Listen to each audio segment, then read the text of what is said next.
everyone. Good morning. How are you all doing? Good. Thank you for giving up your Saturday morning to come and learn about harmful algal blooms with us.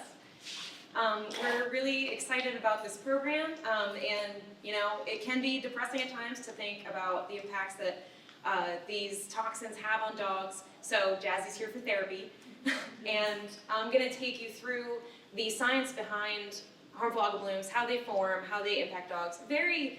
Really just scratching the surface.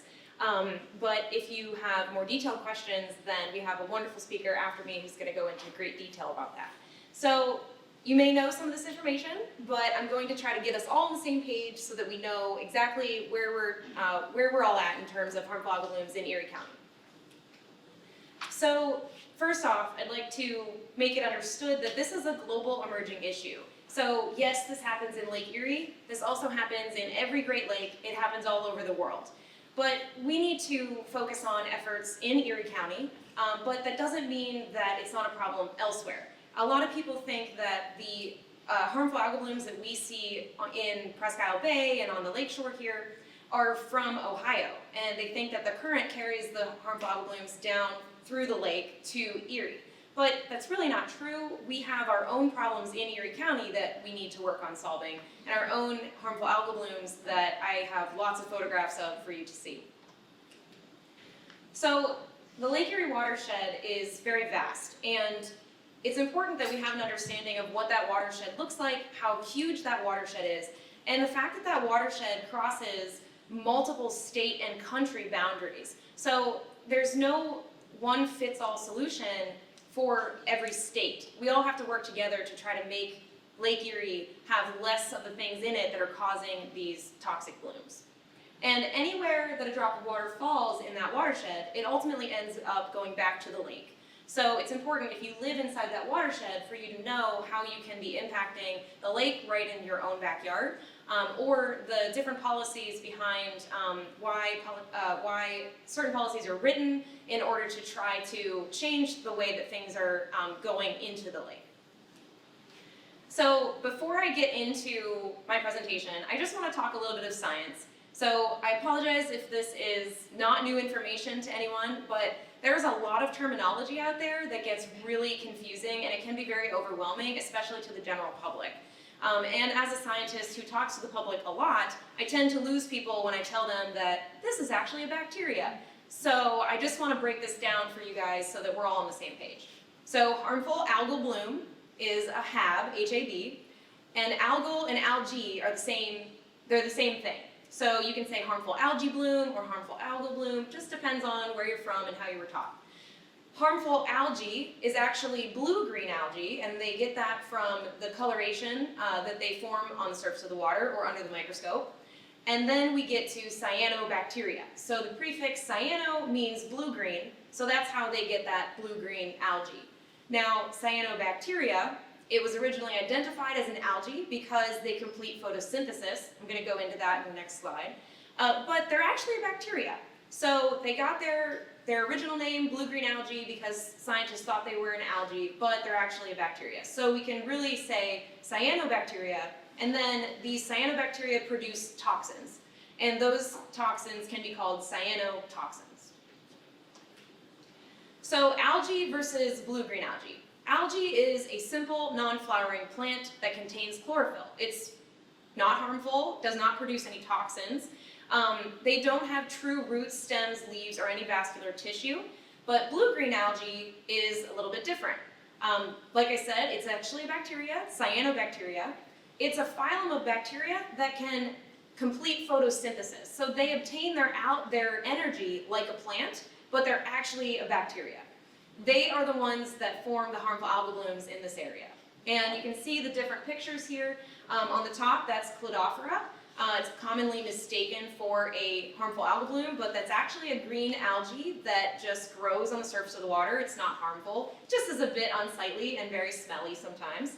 And the bottom picture is a picture of microcystis blue-green algae, or cyanobacteria, under the microscope. So if you put Cladophora under the microscope, it would look totally different than what you see in the bottom picture there. So they're very, very different structures, very different ways of functioning.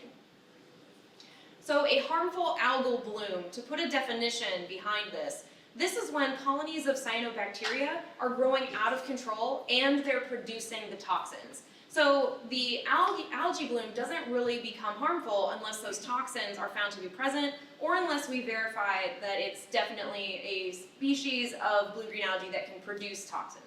So they can look very indicative of this picture here. That's a picture that I personally took in 2016 during our monitoring on Presque Isle State Park. And you can see the various colors there. It goes from a brownish green to a bluish green and then bright green. Most of the time around this area you're going to see scums on the surface of the water that look like this. They may not be this intense. This is a bloom that was made up of a lot of different species of cyanobacteria. It often will look like spilled paint or pea soup on the surface of the water, and it can be very streaky on the surface of the water. Excuse me. So cyanotoxins are the real reason we're all here today. We're very concerned about these because they can have effects on human and animal health. So in humans, I'm going to go into this in more detail later, but you can see the symptoms there. And we're really here to talk about dogs. So the first thing that I want you guys to understand is that there are different toxin thresholds for dogs and for humans. So for your dog, when we're testing these samples, we get our results in the unit parts per billion. And for dogs, the microcystins toxin, which is pictured below, if we find that it is above 0.2 parts per billion, then we would take that as a sign that the water is not safe for dogs. However, for humans, at 20 parts per billion, microcystins becomes unsafe for humans. And that's the avoid contact, so do not get in the water advisory.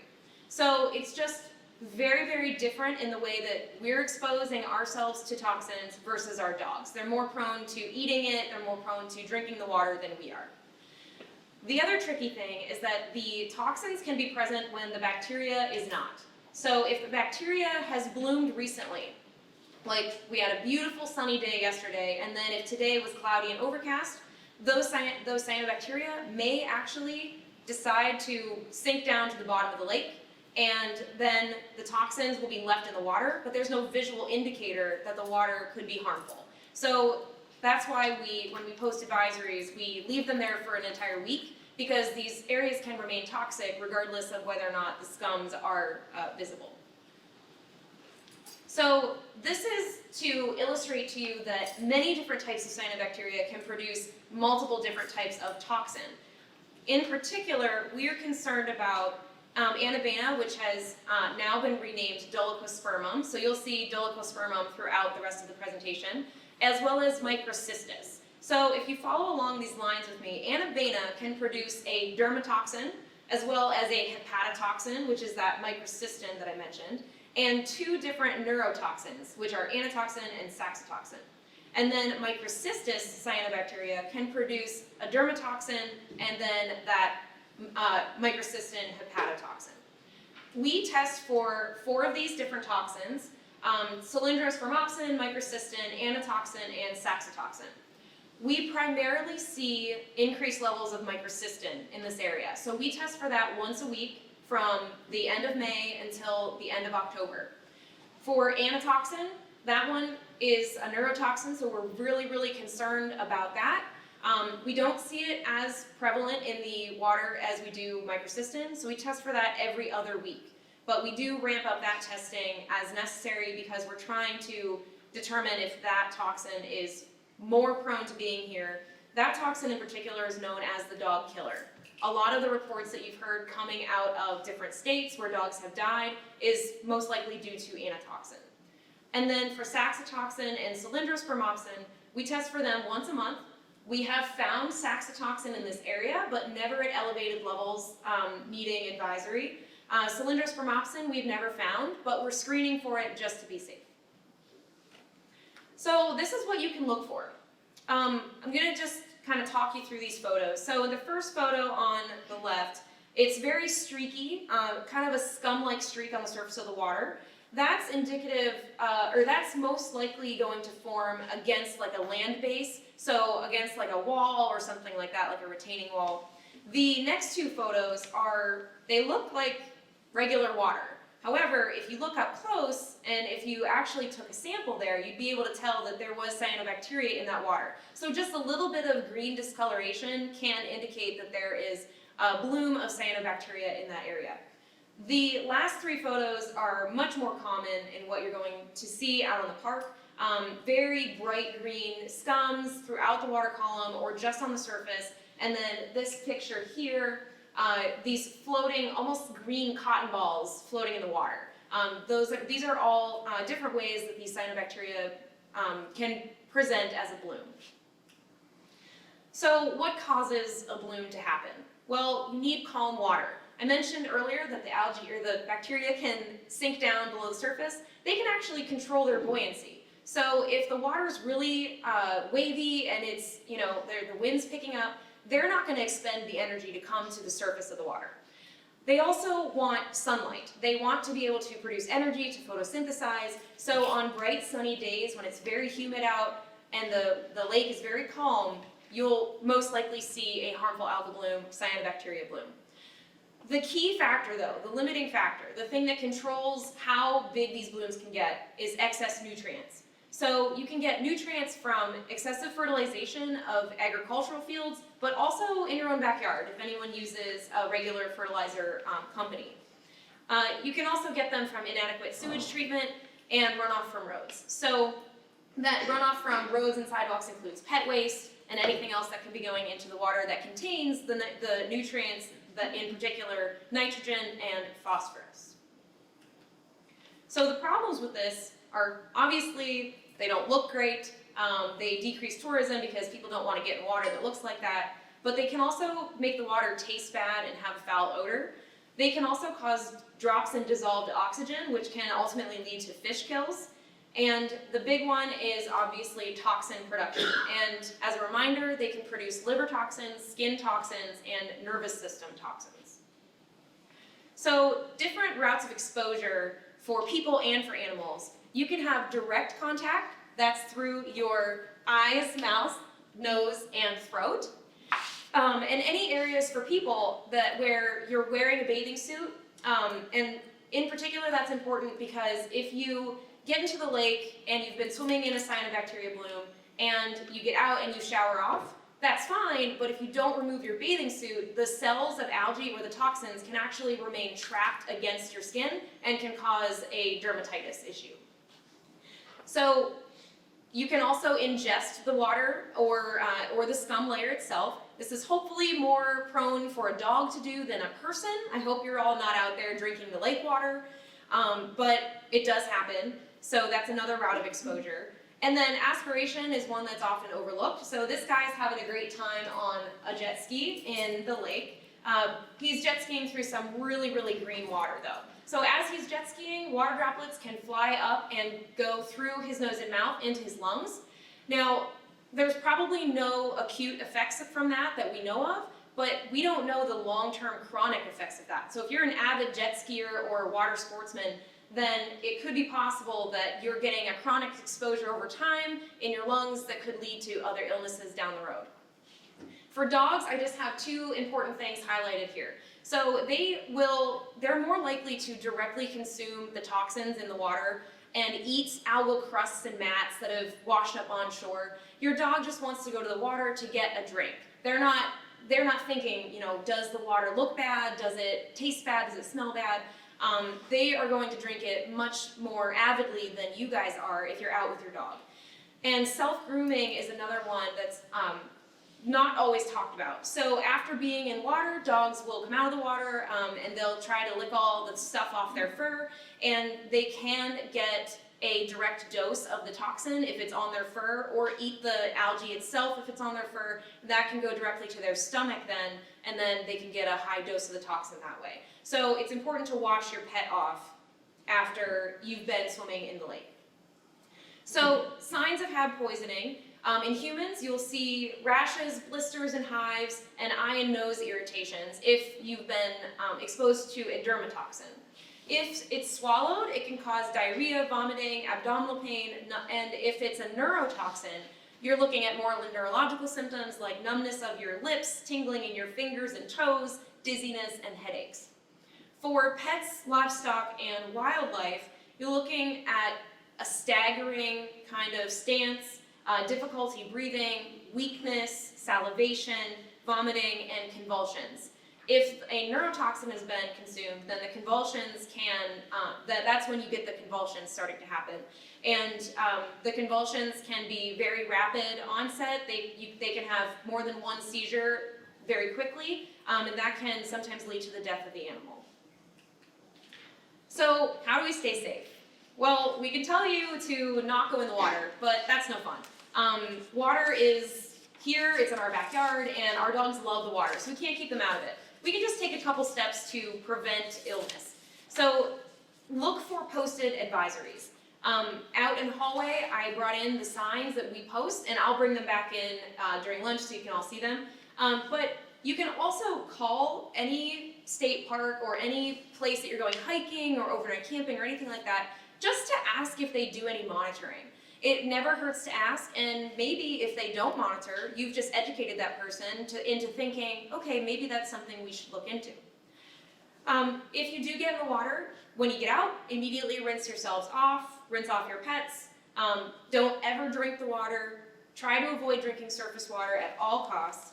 And if you go to the lake during HAB season, which is late summer to early fall, bring your own water for your dog. It's better if they drink water that you brought with you from your tap than getting in the lake and taking a drink.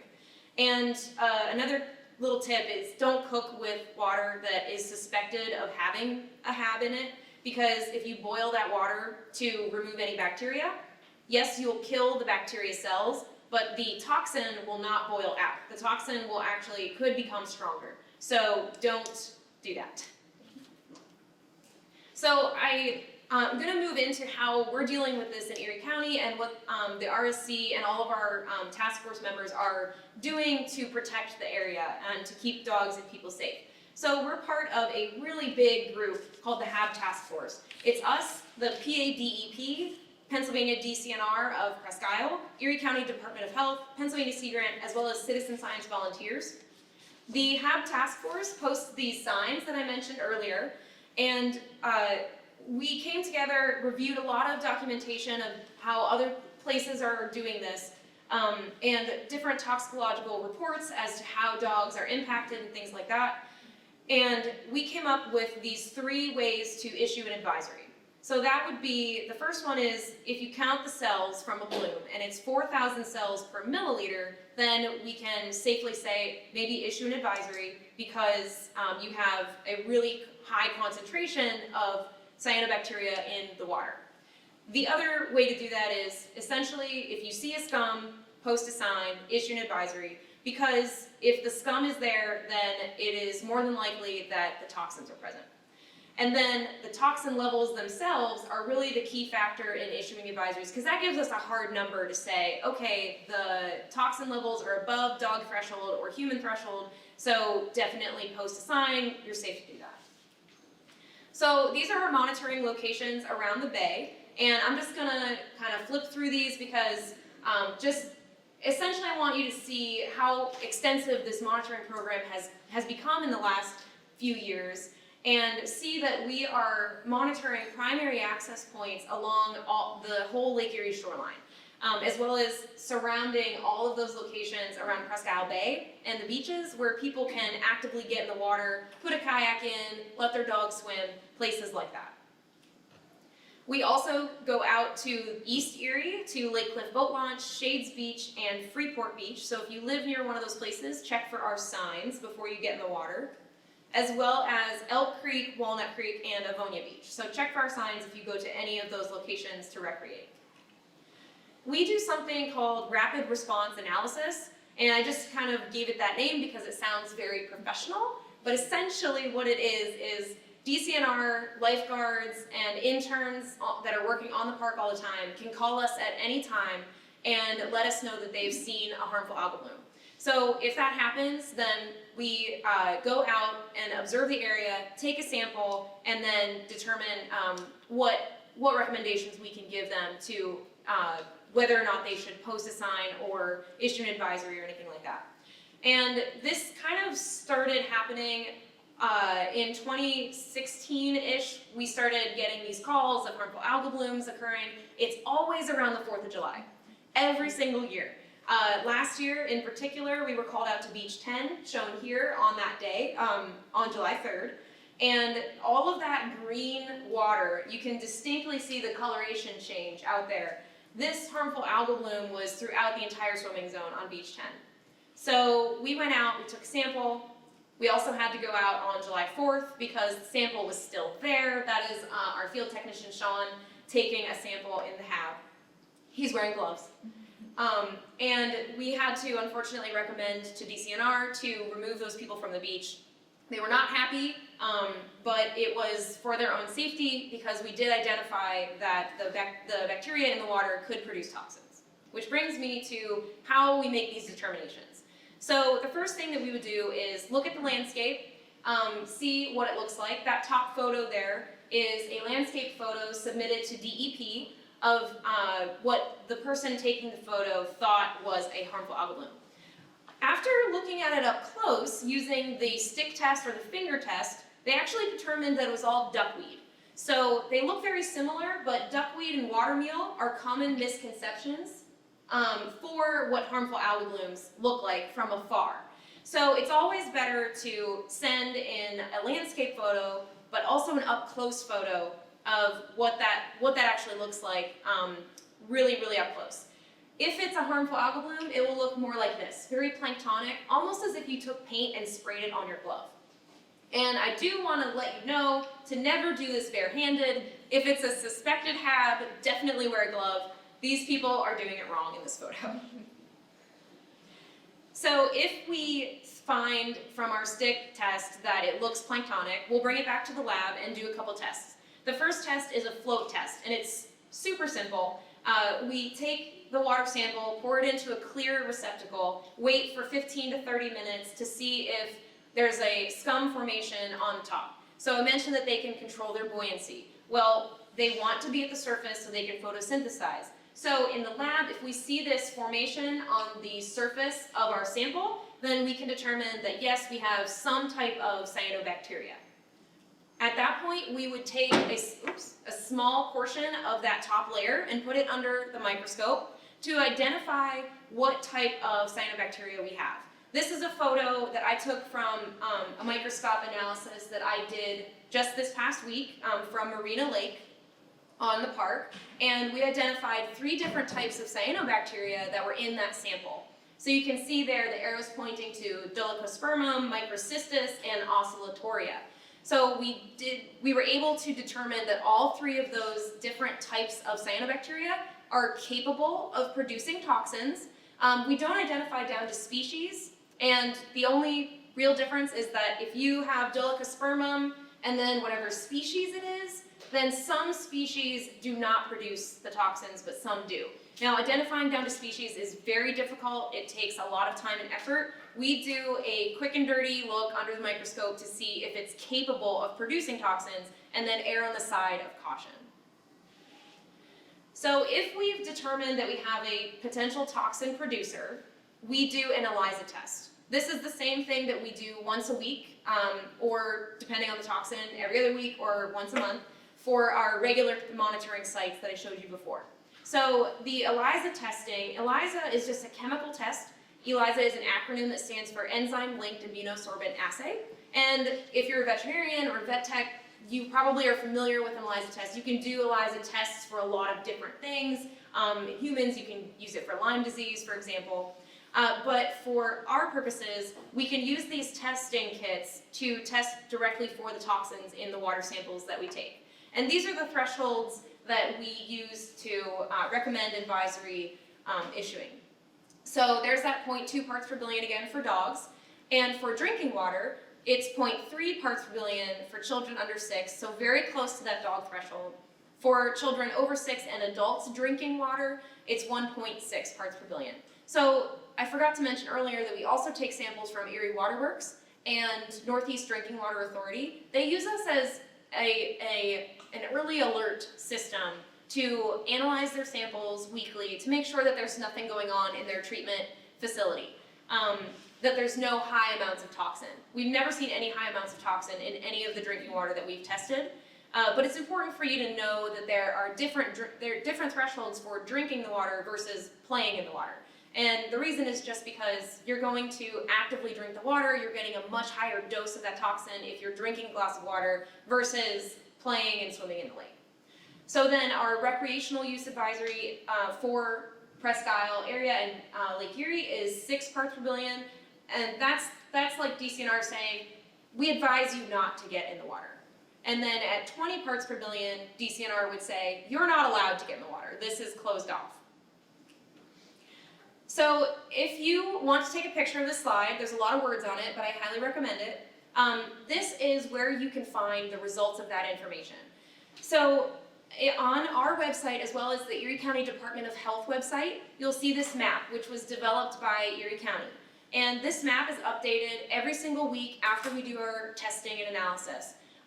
You'll see it, even if you just Google Erie Local Hab Advisories, these 2 websites will pop up immediately as your first top hits. This is a really great resource that we're able to provide through Erie County so that you can go to this website anytime you want to head on down to the lake or one of these sites that we test, and you can see what the levels are and when the last time they were tested was. It's also important to note that these are moving targets. So this information is only updated once a week. So still err on the side of caution during harmful algal bloom season. If you regularly go to the water with your pets, definitely still be on the lookout for scums, and if the water looks kind of funky, then our saying is, when in doubt, stay out. Also, look for posted signage and call the park office or the Erie County Department of Health. They receive a full report of the sites and what the toxin levels are. So they're happy to share that information with you if you want to call ahead and see what the water looks like that day. So Jeanette mentioned our mobile Hab lab. This is a photo of our other 2 staff members manning the lab down at Discover Presque Isle this year. We can take that lab to you, or you can come here to visit. And something else that we're doing as part of the Mobile Hab Lab grant is citizen science monitoring. So if you become a trained RSC Hab reporter, you can actually report harmful algal blooms through our website. And that program is fully functional. We have 9 registered reporters right now. We'd love to get more. So if anyone's interested in that, please reach out to me after the workshop today. So the big question is, well, what can we do? The biggest thing is to decrease the amount of nutrients heading into the lake. We can't control the sun and we cannot control the wind. So this is really the only thing that we can do to prevent harmful algal blooms from occurring. The excess nutrients in the lake are the biggest contributor to harmful algal blooms. Plants need them to survive, but when they're excessive, then they cause issues like harmful algal blooms. So you can reduce the amount of harmful algal blooms by reducing the amount of nutrients going into the lake. So, if you live in that watershed area of Lake Erie, maybe consider changing the way that you manage your property regarding fertilizers. So if you're a farmer and you fertilize regularly, there's nothing wrong with using fertilizers as long as you're doing it correctly. You want to follow the best management practices set forth by the Department of Agriculture. Just use fertilizers as little as possible. Don't apply them before it's going to rain or during a rainstorm, because if you do that, then you're literally losing all of the fertilizer that you've just applied. And that includes home gardens and lawns as well. And the other thing that I think is really, really cool that you can do is installing a swale or a rain garden even in your own backyard. They're beautiful to look at, they're low maintenance, and they decrease the amount of runoff that's going to the lake. So if you do use fertilizers, this is a great option to reduce the amount of nutrients that you're sending to the lake, because it catches the water and allows those nutrients to settle out before the water enters the watershed. So thank you so much.